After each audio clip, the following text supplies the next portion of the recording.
Hello, people. I just had a quick little nugget for you. So today, as I was doing one of my assignments, which is walking around this particular area, each Saturday, I was walking and I encountered this older gentleman.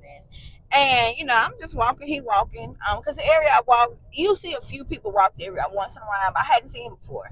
But anyway, so I was walking and I just so happened that we came across each other's paths when we were like face to face. And so I told him, I said, "Ooh," I said, "this is a good walk and it's some good exercise." He's like, "Yeah." And so, we just kept going. I ended up walking behind him. And I was like a couple feet behind him and whatever. So, I'm just walking, minding my business, still praying. And so, as I'm getting ready to turn to make my third lap, he goes a different direction. I guess getting ready to go home. And so, I hear the Holy Spirit tell me very clearly, pray with him. And I was like, in my head, in my head, I was like, Lord, what if he don't like? What if I scare him? What if he don't want? What if?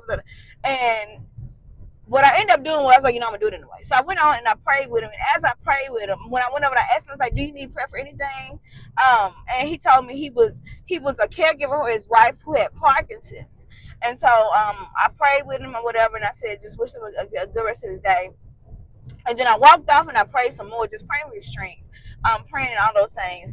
And so when I got to this car, and as I was sort of pondering through it, the thought came to me: am I more concerned about being embarrassed and being rejected than I am of being obedient to the assignment that the Holy Spirit gave me? Because the Holy Spirit gave me clear directions on what to do. But instead of me just going straight into doing what he told me to do, I wanted to have delayed obedience because I was scared I was going to be embarrassed because he wasn't going to want it. He was going to turn it down. He wasn't going to want the prayer.